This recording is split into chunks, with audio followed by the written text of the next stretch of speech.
చెప్పనా ఇప్పుడు మరి మీ ఇల్లు కూడా ఇక్కడ ఏం జరిగిందో నీకు అర్థమైందా? ఇప్పుడు వాళ్ళైతే సపోర్ట్ చేస్తున్నారు కదా, బిఆర్ఎస్ వాళ్ళ పార్టీ సపోర్ట్ చేస్తున్నారు. నేను కాంగ్రెస్ కాంగ్రెస్ అనుకున్న, బిఆర్ఎస్ వాళ్ళు అంత మంచి వాళ్ళు కాదేమో అని నేను అనుకున్నా, కానీ నాది రాంగ్ అని అనిపించింది ఇప్పుడు వచ్చిన కొన్ని రోజులు కూడా కాలే. ఇప్పుడు మూసి అందులో ఎంతో మంది చెత్త పడేస్తున్నారు. ఇప్పుడు ఎంతో ఇది ఏమంటారు, పూలు అవి ఇవి అన్ని పడేస్తున్నారు అక్కడ.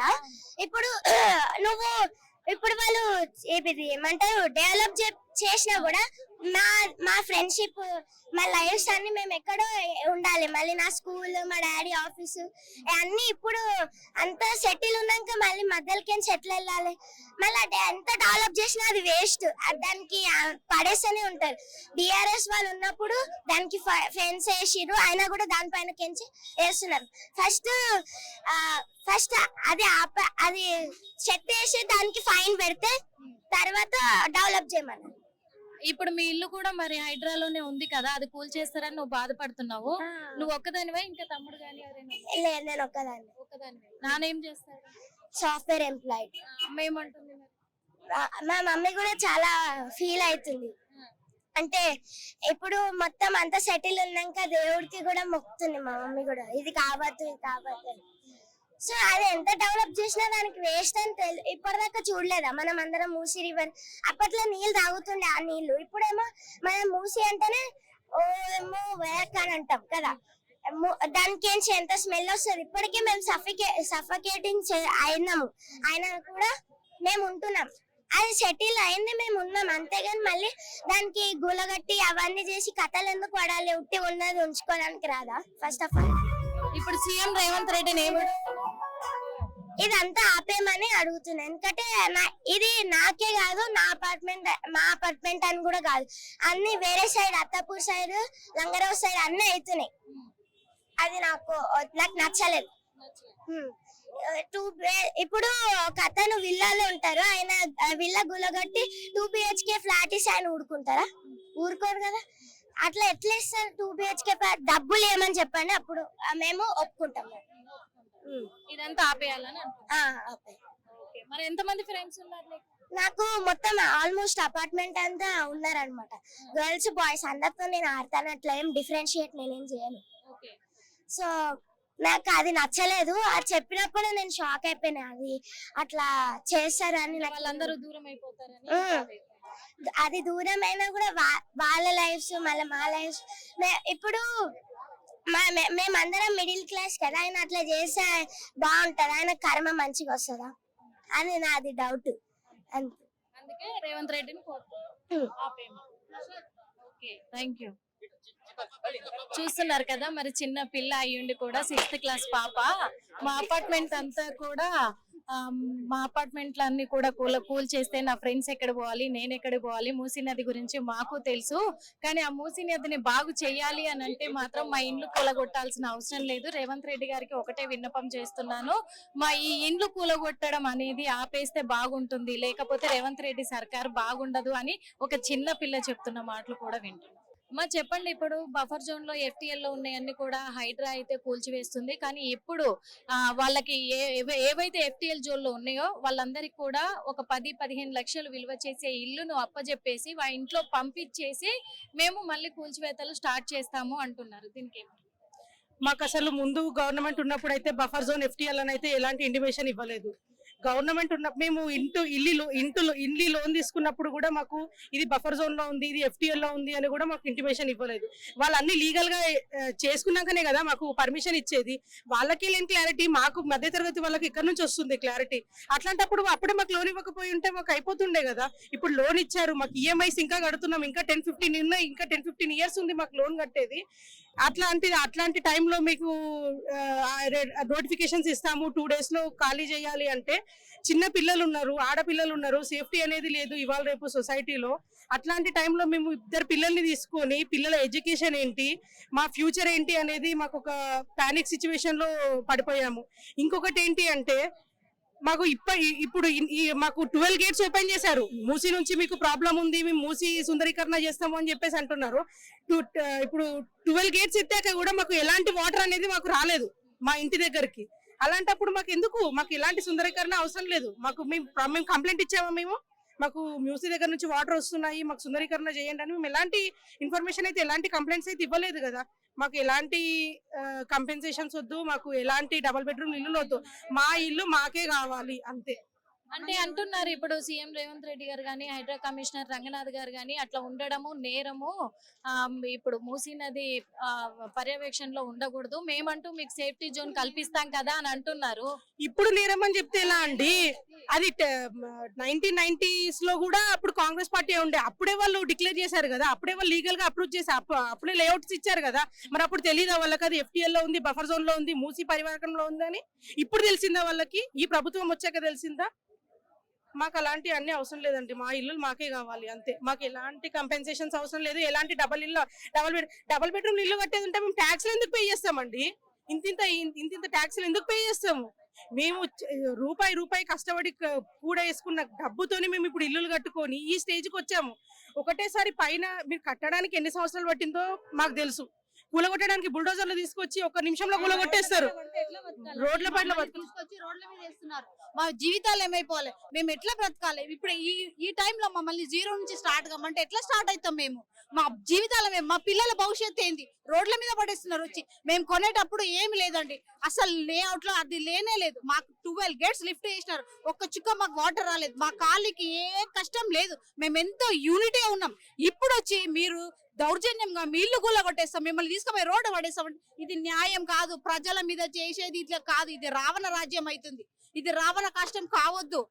ఇప్పటి వరకు 2000 ఇండ్లను ఖాళీ చేయించాము, అందరి ఒప్పందంతో ఖాళీ చేయించాము. రేపటి నుంచి మళ్ళీ అలాగే సురక్షిత ప్లేస్ లోకి అందరినీ తరలిస్తాము, అందరినీ కన్విన్స్ చేసి మరీ తరలిస్తాము. వాళ్లకు జరిగిన నష్టాన్ని కూడా 20 లక్షల ఇండ్లలో 15 లక్షల ఇండ్లలో మేము సేఫ్ జోన్ లో పెడతాము అని అంటున్నారు. మళ్ళీ సర్వే చేసే ఎంక్వైరీ మొదలు పెడతాము అని అంటున్నారు రేపటి నుంచి కూడా.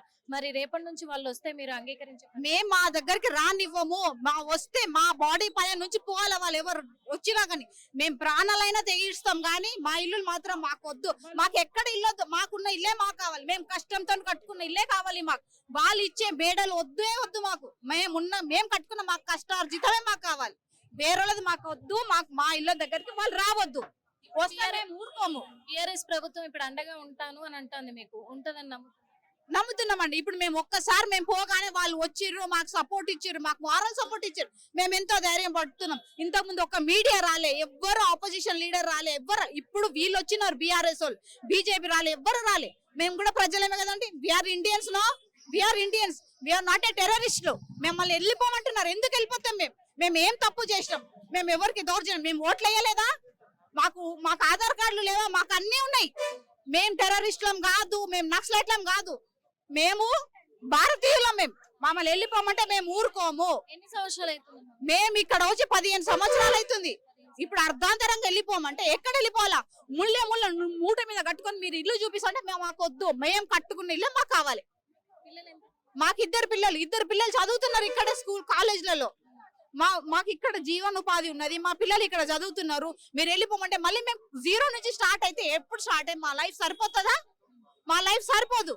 మా లైఫ్ టైం అచీవ్మెంట్ మీరు క్యాన్సిల్ చేస్తుంటే మేము ఒప్పుకోము. మా దగ్గరికి వస్తే మా ప్రాణాలను ఇడుస్తాం కానీ మా ఇల్లు మేము వదులుకోము. మీరు మూసీ సుందరీకరణ చేస్తున్నాం అంటున్నారు. ఎవరి సుందరీకరణ చేస్తున్నారు? ప్రజలని ఏడిపించి చేసే సుందరీకరణ మాకు అవసరం లేదు. మీరు వాటర్ ఇచ్చేస్తాము, మేము గ్రీనరీ ఉందనే కదా మేము కట్టుకుంది. సుందరీకరణ చేస్తాం అంటే సుందరీకరణ కాదు, అందులో వాటర్ వారట్లేదు. మా రక్తపు చుక్కలు వారుతున్నాయి, ప్రతి ఒక్క మనిషి రక్తపు చుక్కలు వారుతున్నాయి అక్కడి నుంచి వెళ్ళి. మేము కష్టపడి కట్టుకున్న ఇల్లు అంటే ఇన్ని అంటే ఒక క్వశ్చన్ అమ్మా, ఇన్ని సంవత్సరాలుగా లేనిది ఇప్పుడు మూసీ నది చుట్టూ మరి చెయ్యాలి అని అంటున్నారు. ఇది ప్రజల కోసమే అంటున్నారు, ఇది ఎలా చెయ్యండి, మేము కాదనట్లేదు. ఎంతవరకు ఉందో ఇప్పుడు డీప్ గా కట్ చేసుకోమనండి, అంతేగాని ఇల్లులు కూలగొట్టేసి ప్రజలందరినీ రోడ్డు మీదకి పడేసి. చిన్న పిల్లలు ఉన్నారు, పెద్ద ఇంట్లో పెద్దవాళ్ళు ఉంటారు, హార్ట్ పేషెంట్స్ ఉంటారు. 1 మంత్ నుంచి మాకు నిద్ర ఉండట్లేదు కంటి మీద. ఎప్పుడు ఎవరొచ్చి ఏ బుల్డోజర్ తోని ఎవరొచ్చి ఏం నోటిఫికేషన్స్ ఇస్తారనేది అర్థం అవ్వట్లేదు, ఎవరొచ్చి ఏం చేస్తారనేది అర్థం అవ్వట్లేదు. ఒక పానిక్ సిచ్యువేషన్ అనేది ఏర్పడింది దాదాపు 1 మంత్ నుంచి ప్రతి ఒక్క ఇళ్లలో. ఇది ఎంతవరకు కరెక్ట్? ఆపోజిట్ లో మిలిటరీ ఉందమ్మా, మిలిటరీలోకి వెళ్ళమనండి.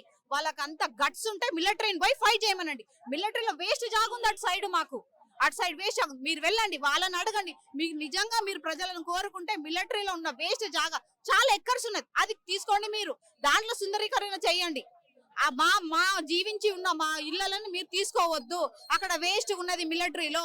మీరు నిజంగా నాయకులైతే, ప్రజలు కోరే నాయకులైతే, ప్రజలకు ఇబ్బంది పెట్టకుండా వేస్ట్ ఉన్న ల్యాండ్ పోయి మీరు సుందరీకరణగా తీసుకోండి. ఇప్పుడు సీఎం రేవంత్ రెడ్డి ఒక మాట అంటున్నాడు, నేనే వెళ్ళి కన్విన్స్ చేసి అందరినీ ఖాళీ చేయించి నా కుటుంబ సభ్యులుగా తీసుకెళ్లి వాళ్ళకు డబుల్ బెడ్రూమ్ ఇళ్లలో ఉంచుతాను అని అంటున్నాడు. మరి సీఎం రేవంత్ రెడ్డి ఇక్కడ మీ కాలనీకి వస్తే మేము స్వీకరించాము, ఆయన మేము అంగీకరించాము. మా దగ్గరికి రాకూడదు. ఆయన వస్తే మాత్రం మా ఇల్లు పోవు అని హామీ ఇస్తేనే మా దగ్గరికి రావాలి. లేకపోతే మాకు సీఎం వద్దు, మాకు ఏం వద్దు. మా ఇల్లు మాకు ఇస్తా అంటే మా దగ్గర రావాలి. ఆయన ఇల్లు ఇచ్చే డబుల్ ఇల్లు వద్దు. మాకు డబుల్ ఇల్లు కొనేదానికి మేము ఇన్ని ఇళ్ళ నుంచి ట్యాక్స్ ఎందుకు కడతాము, రిజిస్ట్రేషన్స్ ఎందుకు కడతాము, ఇంత ఎందుకు మేము కష్టపడుకుంటా, ఈఎంఐలు కట్టుకుంటా, తిండి తినక ఫీజులు కట్టుకుంటా మేము బతుకుతున్నాం. మేము మిడిల్ క్లాస్, మేమేం హయ్యర్ క్లాస్ కాదు. ఆయనకి చాలా ఇల్లు ఉన్నాయి. మరి ఆయన ఉన్న ఇల్లు ఇచ్చేసేయమనండి, మేము ఉంటాం అలా. అంతే, ఆయన ఉన్న ఇల్లు ఇవ్వమనండి. ఆయన ఎక్కడైతే ఇప్పుడు నివసిస్తుండో ఆ ఇల్లు మాకు ఇవ్వండి, మేము వెళ్తాం. అంతేగాని మాకు డబుల్ బెడ్రూమ్ వద్దు. అంతే సార్ చెప్పండి, మీరు చెప్పండి సార్. ఓకే, చూస్తున్నాం కదా మరి ఇక్కడ అయితే, ఎందుకంటే ఇప్పుడు ఇన్ని సంవత్సరాలుగా కూడా మేము గత ఒక 15-20 సంవత్సరాలుగా ఇక్కడ బతుకుతున్నాము. అలాంటిది ఇప్పుడు మా ఇండ్లని కూల్చేస్తాము, మమ్మల్ని బయటికి పంపిస్తామంటే మేము ఎలా ఊరుకుంటాము? వస్తే సీఎం రేవంత్ రెడ్డి ఇక్కడికి వచ్చి డబుల్ బెడ్రూమ్లలో తను ఉంటే మేము ఉంటాము, లేదా తన ఇంట్లోకి మమ్మల్ని తీసుకెళ్లి పెట్టమనండి, అలాగైతే మేము వస్తాము. అంతేగాని మా ఇళ్ల నుంచి మమ్మల్ని తొలగిస్తాము అంటే మాత్రం మేము ఒప్పుకునే ప్రసక్తే లేదు అంటున్నారు ఇక్కడ ప్రజలు కూడా. ఎందుకంటే వాళ్ళ బాధను కూడా అర్థం చేసుకోవాలి. ఇన్ని సంవత్సరాలుగా వాళ్ళు రూపాయి కూడగట్టుకొని కూడా వాళ్ళు కట్టుకున్న ఇండ్లు కాబట్టి వాళ్ళ కలల సౌధం అని కూడా చెప్పుకోవచ్చు. ఎందుకంటే గతంలో బీఆర్ఎస్ ప్రభుత్వము పేద ప్రజల కోసము వాళ్ళు కన్న కలలు నెరవేరడానికి సొంత ఇంటిని కట్టించి ఆ ఇండ్లలో ఉంచారు.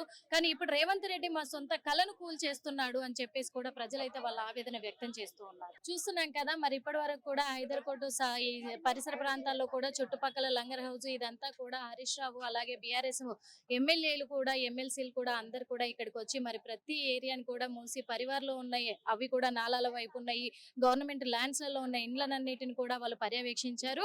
అవన్నీ పర్యవేక్షించి కూడా ఇప్పుడైతే ఇక్కడ ప్రెస్ మీట్ పెట్టడం కూడా జరిగింది. మరి ప్రెస్ మీట్ లో కూడా ప్రజలందరికీ కూడా ఒకటే విజ్ఞప్తి చేస్తున్నాము, మేము అండగా నిలబడతాము, ఎవరు కూడా ఆత్మహత్యలకు పాల్పడొద్దు, హైడ్రాకు భయపడొద్దు అని చెప్పేసి కూడా హరీష్ రావు చెప్పడం జరిగింది. అదే కాకుండా సబితా ఇంద్రారెడ్డి గారు కూడా ఒక మాట చెప్పడం జరిగింది, బీఆర్ఎస్ పార్టీ ఎప్పుడు కూడా ప్రజల చెంతకే ఉంటుంది, ప్రజల పాలనకే ఉంటుంది తప్ప ప్రజలకు హాని చేయడానికి ఉండదు.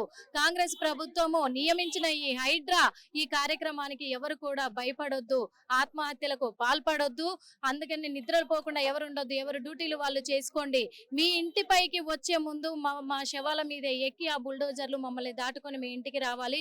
మీకు ఒక రక్షణ గోడగా మేము రక్షణ కవచం లాగా మీ ఇంటి చుట్టూ ఒక గోడగా కంచెగా మేము ఉంటాము అని చెప్పేసి కూడా మరి బీఆర్ఎస్ నాయకులైతే అందరూ కూడా మంత్రివర్యులు కూడా అందరు కూడా ఇక్కడ ప్రజలకైతే ఒక మాట ఇవ్వడం జరిగింది.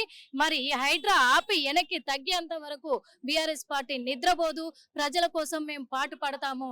ఈ హైడ్రాకి బలైపోతున్న బాధితులు ఎవరైతే ఉన్నారో వాళ్ళు కంటి నిండా నిద్రపోయేలాగా మేం చేస్తాం, మా కంటి మీద కునుకు లేకుండా మేము పోరాడతామని కూడా చెప్తున్నారు. కానీ మళ్ళీ రేపటి నుంచి మరి హైడ్రా దూకుడు పెంచి సర్వేలను మొత్తం కూడా సర్వేలు చేసే కార్యక్రమాన్ని చేపట్టే ప్రయత్నంలో మళ్ళీ ముందడుగు వేయబోతుంది, దూకుడు పెంచబోతుందని కూడా తెలుస్తుంది. కాబట్టి మరి హైడ్రా ఇంటి మీదకి వచ్చినప్పుడు మరి హైడ్రా బాధితులందరూ మరి ఏకతాటిగా కూడా ఒక్కటై వాళ్ళు ఎదుర్కొంటారా, మరి వీళ్ళకు బీఆర్ఎస్ పార్టీ అండగా నిలబడుతుందా అనేది కూడా మనం ఎదురు చూడాల్సి ఉంది. ఏది ఏమైనప్పటికీ ప్రజలైతే ఒకటే మాట చెప్తున్నారు, మేము చావడానికైనా సిద్ధం, కానీ మా ఇంటి మీద గీత కూడా పడనీయం.